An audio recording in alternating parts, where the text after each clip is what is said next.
Muy buenas tardes a todos, iglesia. ¿Cómo están en esta tarde? Qué lindo poder estar cantando estas palabras y recordarnos a nosotros mismos que tenemos un Dios que cumple sus promesas, que Él es fiel y verdadero, que Él es el mismo ayer, hoy y siempre. Qué lindo es poder recordarnos eso al cantar y adorar a nuestro Padre. ¿Por qué no me acompañas con tu Biblia o encendiendo tu Biblia? Vamos a ver Hechos, capítulo 11, del 19 al 30, y después vamos a dar un pequeño salto al capítulo 12, 25, para terminar con el capítulo 13, del 1 al 3. Es un poquito rara, pero va a ser de mucha bendición. Vamos a estar con Hechos 11, del 19 al 30. Dice así: Ahora bien, los que habían sido esparcidos a causa de la persecución que sobrevino después de la muerte de Esteban, llegaron hasta Fenicia, Chipre y Antioquía, no hablando la palabra a nadie, sino solo a judíos. Pero había algunos de ellos, hombres de Chipre y de Cirene, los cuales al llegar a Antioquía hablaban también a los griegos, predicando el evangelio del Señor Jesús. La mano del Señor estaba con ellos, y gran número que creyó se convirtió al Señor. La noticia de esto llegó a oídos de la iglesia de Jerusalén, y enviaron a Bernabé a Antioquía, el cual, cuando vino y vio la gracia de Dios, se regocijó y animaba a todos para que con corazón firme permanecieran fieles al Señor, porque era un hombre bueno y lleno del Espíritu Santo y de fe. Y una gran multitud fue agregada al Señor. Versículo 25 dice: Bernabé salió rumbo a Tarso para buscar a Saulo, y cuando lo encontró, lo trajo a Antioquía. Y se reunieron con la iglesia por todo un año, y enseñaban a las multitudes, y a los discípulos se les llamó cristianos por primera vez en Antioquía. Por aquellos días, unos profetas descendieron de Jerusalén a Antioquía, y levantándose uno de ellos, llamado Agabo, daba a entender por el Espíritu Santo que ciertamente habría una gran hambre en toda la tierra. Y esto ocurrió durante el reinado del emperador Claudio. Los discípulos, conforme a lo que cada uno tenía, determinaron enviar una ayuda a los hermanos que habitaban en Judea. Y así lo hicieron, mandándola a los ancianos por mano de Bernabé y de Saulo. Versículo 25. Bernabé y Saulo regresaron de Jerusalén después de haber cumplido su misión, llevando consigo a Juan, llamado también Marcos. Versículo 1 del capítulo 13 dice: Había entonces en la iglesia que estaba en Antioquía profetas y maestros: Bernabé, Simón el que se llamaba Níger, Lucio de Cirene, Manaén, el que se había criado junto con Herodes el tetrarca, y Saulo. Ministrando estos al Señor y ayunando, dijo el Espíritu Santo: Apartadme a Bernabé y a Saulo para la obra a que los he llamado. Entonces, habiendo ayunado y orado, les impusieron las manos y los despidieron. ¿Me acompañas a orar? Señor, gracias porque podemos ver tus obras, tus milagros, tu fidelidad en tu palabra. En este caso, en la iglesia de los Hechos, Señor, esta iglesia primitiva. Y Señor, te pido que podamos ser tan desafiados como a ti te plazca, Señor, para que podamos llevar tu gloria a todas las personas que nos rodean, Señor, que podamos ser animados también con estos pasajes, que podamos ser confrontados inclusive, Señor, y que tú seas el que se lleve esa gloria, Padre. Queremos ser esos instrumentos para ti. Señor, usa mi boca, Señor, para que no sea mi criterio o mis conceptos, sino que sea tu Espíritu Santo dando el mensaje que tú quieres dar. En el nombre de Cristo Jesús, amén. Recuerden que estamos estudiando esta serie de hechos y venimos de toda una serie de eventos consecutivos donde el Espíritu Santo ha sido el protagonista usando a discípulos fieles, a discípulos comunes, así como tú y como yo, y hemos visto las maravillas que el Señor ha hecho. En este en particular estamos recordando un escenario un poco trágico porque vamos a ver cómo empieza todo este pasaje en la muerte de Esteban, aquel mártir. Pero también hay algo interesante porque nos dice que estos discípulos que fueron dispersados llegaron a una ciudad llamada Antioquía. Ahora, para darte un contexto rápido acerca de la ciudad de Antioquía de la que estamos hablando en este pasaje, era curioso porque de hecho Jerusalén era conocida como todo sobre religión, Roma era conocida o tenía la etiqueta de poder, Alejandría de intelecto y Atenas de filosofía. Pero ¿cuál crees que era la etiqueta que tenía esta ciudad de Antioquía? Esta ciudad de Antioquía la llamaban la inmoral. Era reconocida porque tenía muchos, era famosa por el comercio, por los negocios que se hacían, pero más aún famosa por toda la inmoralidad que había en esta ciudad. Entonces, es curioso, pero vemos cómo el plan del Señor y vemos su misericordia al no hacer excepción de personas. Vemos la diversidad de todas las personas que el Señor ha alcanzado. Vimos cómo se les reveló a los judíos, pero también a los samaritanos, que son mitad judíos, mitad paganos. Después vimos a unos gentiles que estaban estudiando la ley, que eran judaizantes, pero ahora llega hasta esta ciudad llena de personas que están perdidísimas, que su cultura son reconocidos por tanta inmoralidad. Y a estas personas ha alcanzado el Señor. Esto es lo que el pasaje de hoy nos va a mostrar de cómo una iglesia que es guiada por Dios se vuelve el instrumento de Dios para la expansión de su reino. Ahora, me gustaría hacer una analogía para que podamos tener claro durante todo el pasaje. Imagínate que ahorita invitamos y traemos como invitado especial al mejor saxofonista del mundo. Él llega aquí, se para, tiene todo el reconocimiento mundial y empieza a dar el concierto y después llega el momento clímax donde está su pieza maestra. Y al terminar esa pieza maestra, ¿qué terminaríamos haciendo todos? Aplaudir, toda la ovación, gente se pararía. Pero te hago la pregunta, ¿quién es quien se lleva la gloria? ¿El saxofonista o el saxofón? Es claro que el saxofonista. Pero a veces en nuestra mente pareciera como que nosotros, siendo nosotros el instrumento, somos más importantes o tenemos más relevancia o más preeminencia que aún el mismo artista. Un instrumento no tiene injerencia sobre el artista. Es el instrumento el que simplemente es usado y no puede decirle al artista qué tocar o cómo tocar. El instrumento simplemente puede ser usado a voluntad del artista y para sus propósitos.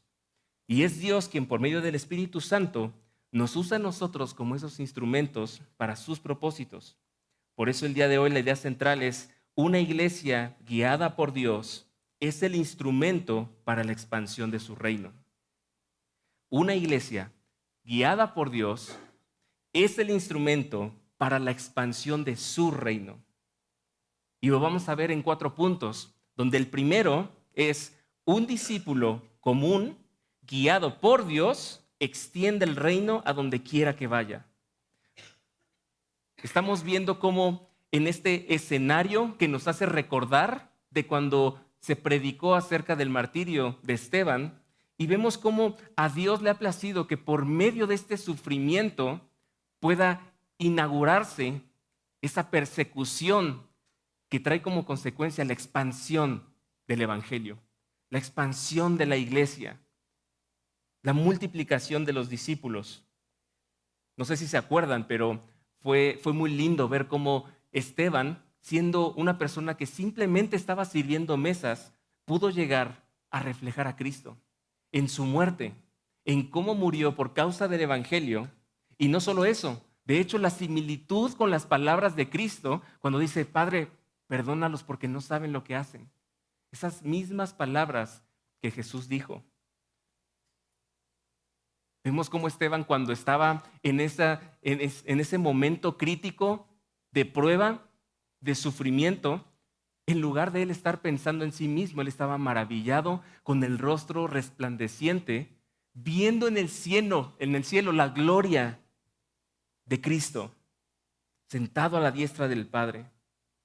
Ahora, es claro hasta ahora que Dios no escogió la comodidad para la expansión de su reino. Fue por medio de este sufrimiento, de esta persecución, que a Dios le pareció que ese era el vehículo, por medio del sufrimiento, para que su iglesia fuera expandida, para que esa gran comisión se empezara a llevar a cabo.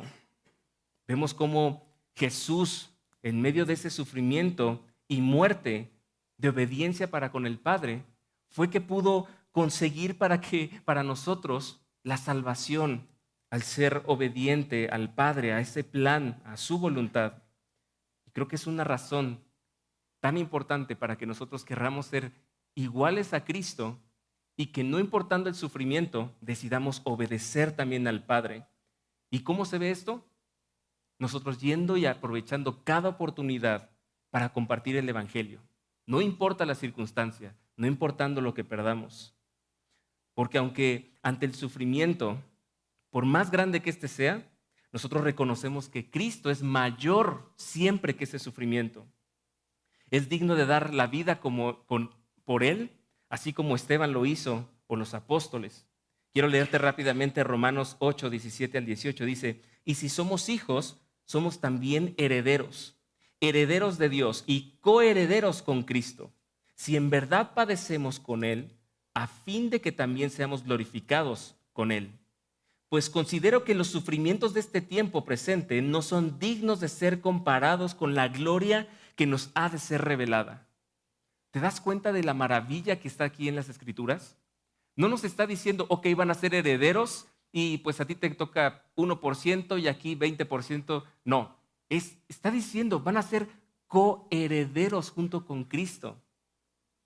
Aún con todas nuestras faltas, aún con todos nuestros pecados, esto revela la gracia del plan de Dios, en que aún sin merecerlo nos está haciendo coherederos y dice, si en verdad padecemos con Él, con Cristo, a fin de que también seamos glorificados con Él, pues considero que los sufrimientos de este tiempo presente no son dignos de ser comparados con la gloria que nos ha de ser revelada.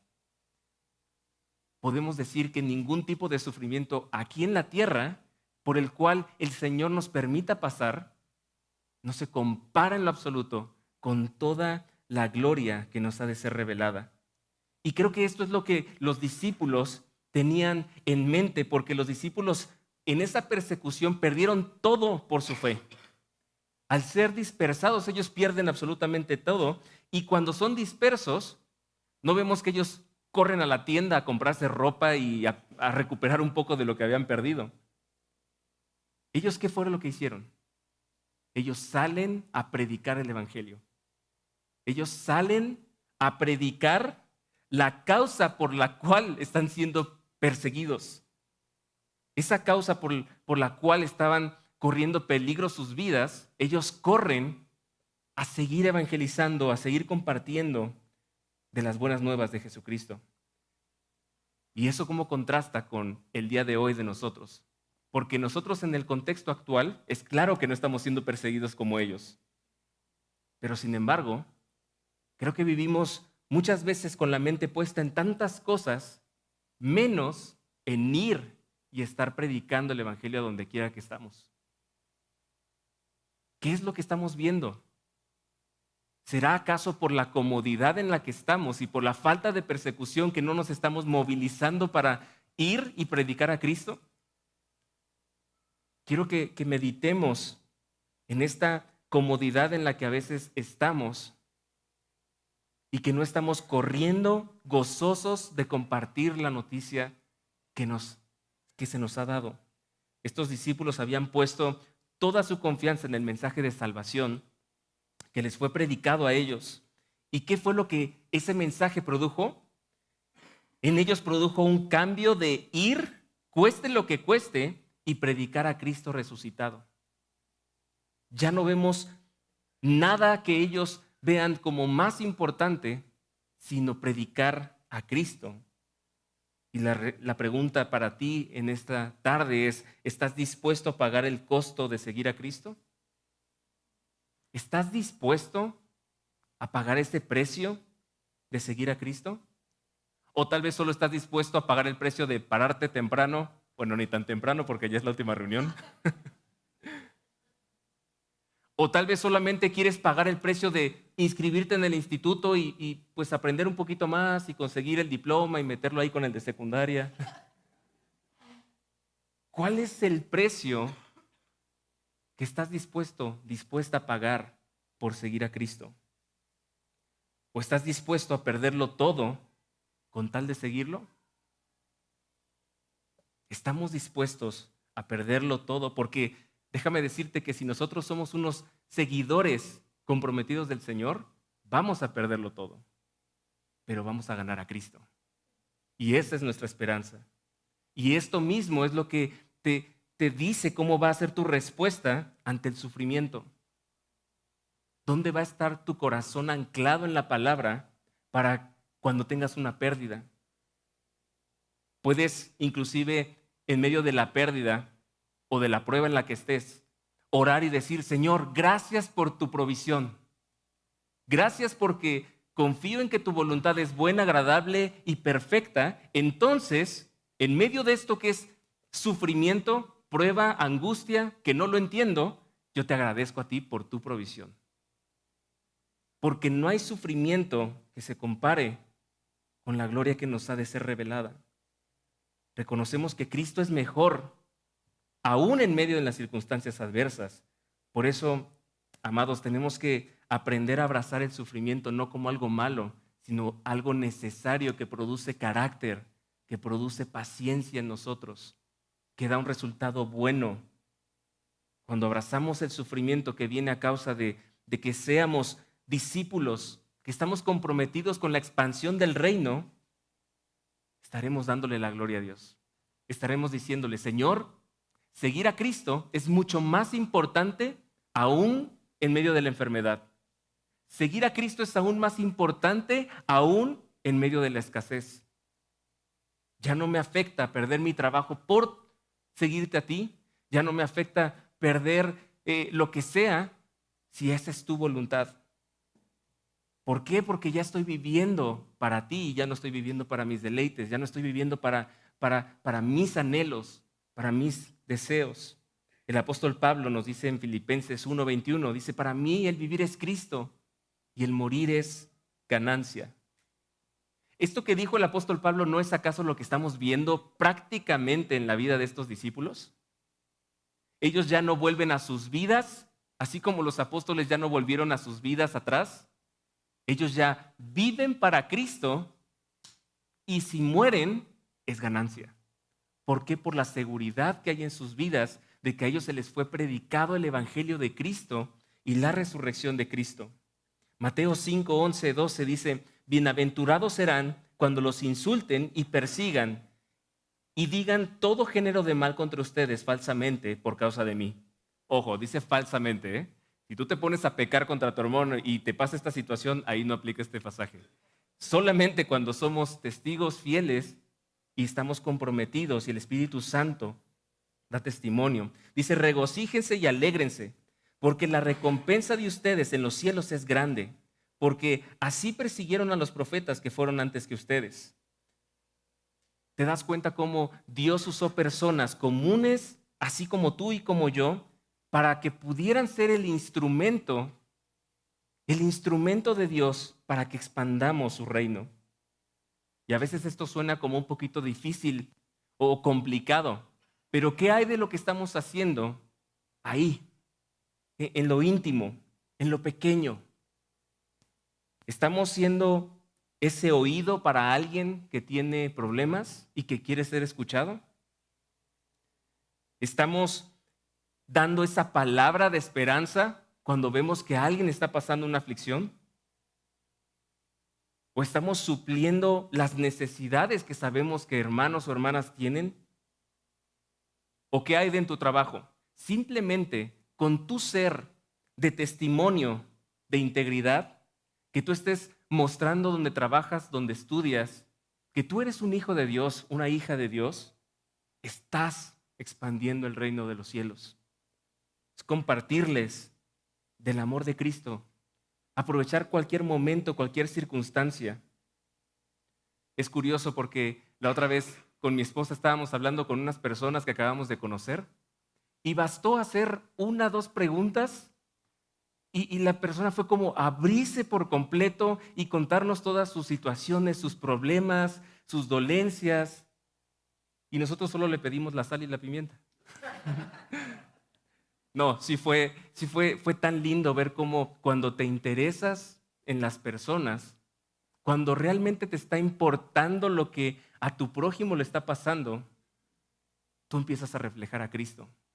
Empiezas a ser parte de reflejar la gloria. Pero todo esto que vemos no hubiera sido posible sin el versículo 21, que dice, la mano del Señor estaba con ellos y gran número que creyó se convirtió al Señor. Así que nosotros podemos predicar, nosotros podemos hacer nuestro mejor intento, pero la realidad es de que si la mano de Dios no está sobre nosotros guiándonos, en cada momento no habrá resultado, porque es Él el que determina el resultado. Por eso te tengo que preguntar, si entendemos esto, ¿estás buscando constantemente la guía de Dios para poder ser ese instrumento que predica, que ayuda, que evangeliza? Porque es su mano poderosa la que da el fruto.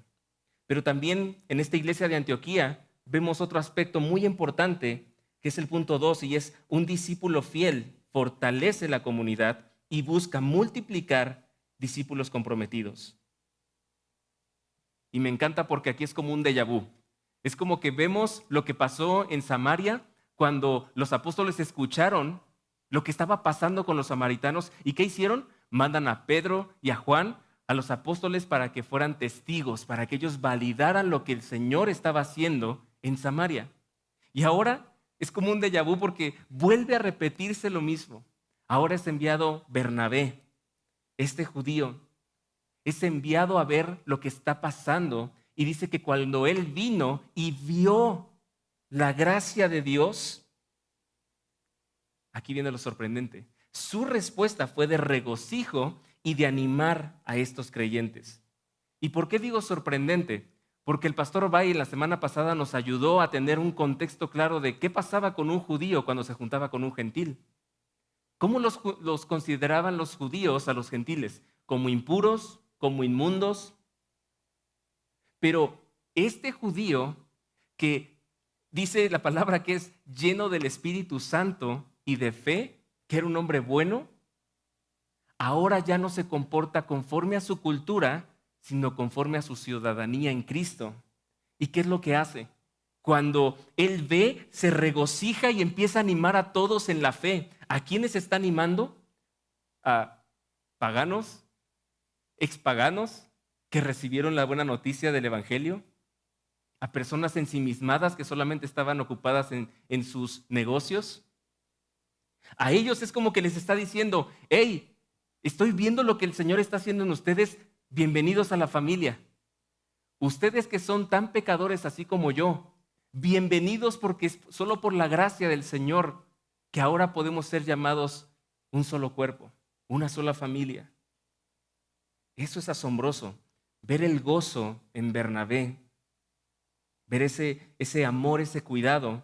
Y me pregunto, ¿qué es lo que puede hacer que una persona pueda pasar de odiar generacionalmente a amar y darle la bienvenida y hacerlo parte de sí? Y no solo eso, tomar de su tiempo, porque la palabra nos dice que inmediatamente cuando él ve esta situación de lo que está pasando ahora con estos gentiles y va inmediatamente por Saulo a Tarso, se lo trae y es como, hey, Saulo, ven porque la cosecha es mucha. Y entonces él trae y juntos pasan un año enseñando a todas las personas que estaban en Antioquía. ¿Qué es lo que puede generar ese cambio? Es el Espíritu Santo. El Espíritu Santo cambiando, transformando los corazones. Y hay otra consecuencia que vemos de la cualidad del Espíritu Santo en Bernabé, y es la humildad. Porque si bien Bernabé podía él solo enseñar a las personas, él no lo hizo solo. Él fue, trajo a Saulo, vio los distintos dones para que en unidad pudieran fortalecer a la iglesia en Antioquía, pudieran enseñarle a la iglesia en Antioquía. Es curioso porque aquí es la primera vez donde se le nombra cristianos a la iglesia. Esta es la primera vez donde se les da ese nombre. Y tal vez en el contexto en el que vivimos, actualmente es muy común llegar solamente los domingos o llegar a un restaurante y esperar a que te sirvan. Pero ¿qué es lo que estamos viendo en el corazón de Bernabé y de Saulo? ¿Que ellos no llegaron para ser servidos por esa comunidad? ¿Ellos qué hicieron? Ellos empezaron a servir, a suplir las necesidades que faltaban ahí. ¿Quién es la persona que hizo lo mismo? Jesucristo. Jesucristo que vino a servir, que se despojó de su divinidad para poder venir aquí y hacerse pobre para servir al mundo en obediencia al Padre. Pero ¿cuántos de nosotros estamos solamente recibiendo y no nos estamos ocupando del discipulado de los que conocemos o de los que son nuevos creyentes? Porque ¿qué es lo que estamos viendo en todos estos pasajes? ¿Eran los apóstoles los que discipulaban y evangelizaban? ¿Únicamente eran ellos? Eran los discípulos comprometidos los que estaban compartiendo de las buenas noticias del evangelio. ¿Qué es lo que en nuestro corazón está movilizándonos el Espíritu Santo para hacer? Cuando tú ves que hay necesidad en un ministerio aquí en la iglesia y sabes que tú tienes esos dones, que tú tienes esos talentos, ¿estás buscando suplir la necesidad? ¿Estás buscando ser esa pieza que puede ayudar a complementar con tus dones y tus talentos para el reino de los cielos? ¿Te sumas a apoyar? Incluso buscas a personas que sabes que tienen talentos para que juntos puedan edificar unos a otros. Porque eso nos lleva a la tercera cualidad que vemos en esta iglesia de Antioquía. Y el tercer punto es: una iglesia guiada por Dios responde con generosidad y compasión a las necesidades de los hermanos. Y aquí nos está hablando acerca de que llegaron profetas de Jerusalén y uno de ellos, escuchando la voz del Espíritu Santo, les informó acerca de una hambruna que se venía para toda la tierra. Y eso me salta porque recordemos el contexto de estas personas. Fíjense el cambio, la transformación de personas que estaban siendo conocidas por sus negocios, por ver por sí mismos, por ser una ciudad inmoral, que ahora, ¿qué dice la palabra? Que entonces ellos, viendo conforme a lo que tenían, decidieron enviar una ayuda para las personas en Judea. Eso es buenísimo. ¿Por qué? Porque no está diciendo que la hambruna era para Jerusalén o para Judea, estaba diciendo para toda la tierra. Entonces, aún viendo la necesidad, ellos no se priorizaron a sí mismos, sino que fueron generosos. ¿Y quién es más generoso que Dios?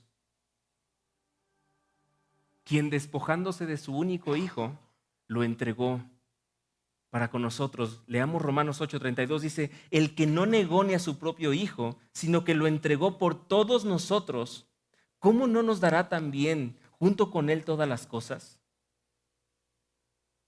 Si nosotros tenemos un Dios tan generoso, que fue su plan desprenderse de lo más valioso, lo más preciado, para que pudiera enviarlo aquí en la tierra a morir por nosotros, por nuestros pecados, entonces tú y yo podemos ser generosos, porque lo hemos recibido absolutamente todo en Cristo Jesús. Esa generosidad que nace de la compasión. Éxodo 34:6 nos muestra cómo dice: el Señor, Dios compasivo y clemente, lento para la ira y abundante en misericordia y verdad. Tenemos un Dios tan compasivo que al ver nuestro sufrimiento manda su expresión máxima de compasión, que es Cristo. Lo envía aquí a la tierra por amor a nosotros. ¿Y qué es lo que vemos cuando Jesucristo es enviado aquí? Que Él sigue la misma línea del Padre. Él y el Padre uno son. Y entonces vemos a Jesucristo compasivo, moviéndose, movilizándose por el sufrimiento de la humanidad. Esa movilización que lo llevó en obediencia al Padre, no nada más a decir, uy, sí se ve que están sufriendo aquí en la tierra, sino que fue hasta la muerte y muerte de cruz. Así que si Cristo nos está dando ese lineamiento, ese ejemplo a seguir, nosotros también, porque somos llenos del Espíritu Santo, podemos reflejar a Cristo y ser compasivos, por ende ser generosos como el Padre es generoso. Y aquí viene la pregunta, ¿estás dispuesto a priorizar la necesidad del otro antes que la tuya para reflejar las riquezas del Evangelio, de lo que el Evangelio está haciendo en tu vida? ¿Estás atento a la voz del Espíritu Santo cuando te pide que ayudes a tu hermano que está pasando necesidad? Que tal vez la persona de al lado no ha podido llegar a final de mes económicamente. Porque a veces estamos, Señor, ¿cuál es tu voluntad? Dime tu voluntad. Y la persona de al lado está como, es que no llegué a final de mes. Espérate, Señor, te estoy diciendo que me digas cuál es tu voluntad. Y pasamos desapercibido.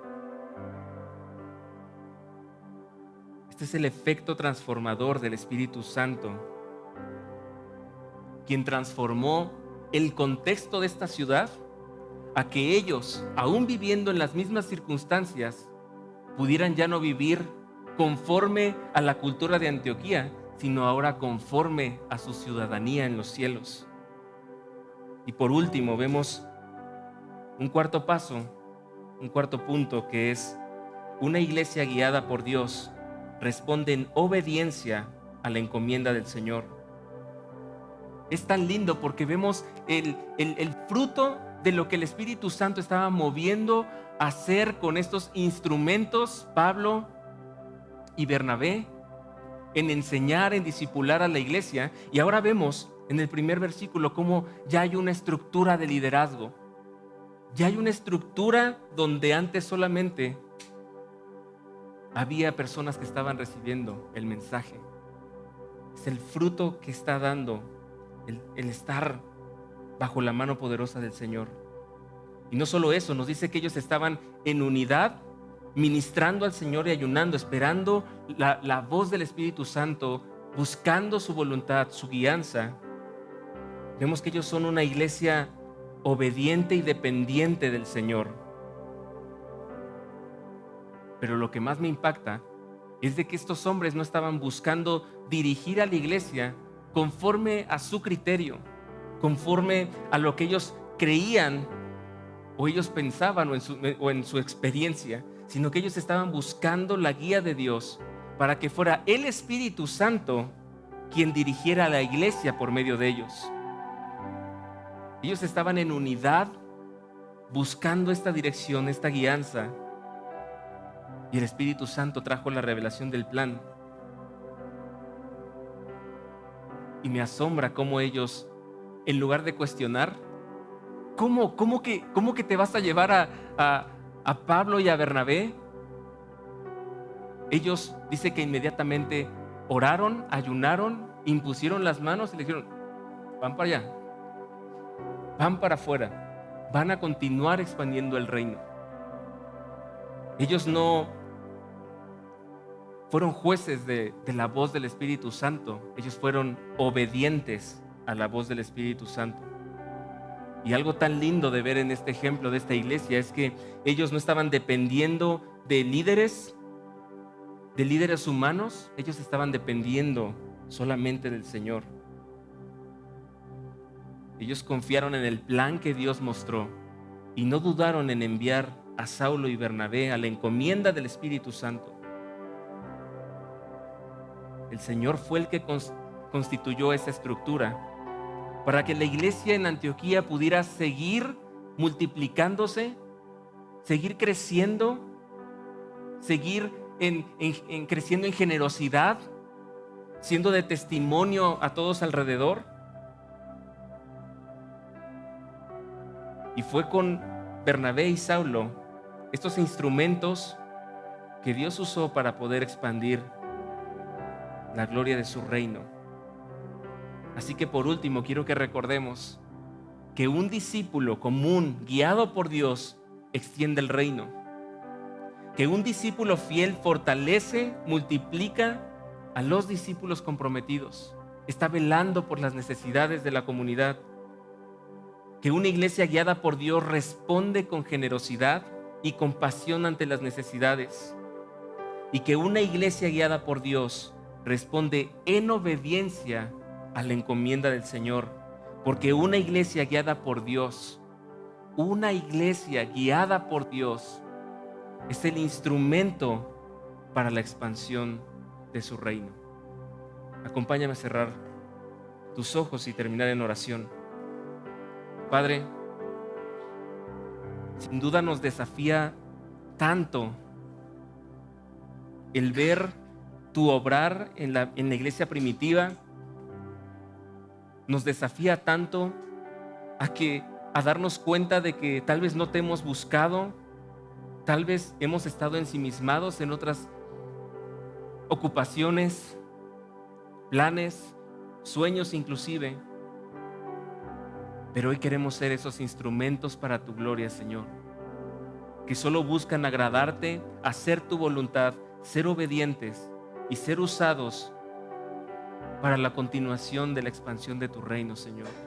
Permítenos usar cada oportunidad que tengamos para predicar el Evangelio, para poder hablarles de la majestuosa obra de tu Hijo, amado Jesucristo. Guíanos, ayúdanos a ser sensibles y obedientes a tu voz. En el nombre de Cristo Jesús, amén.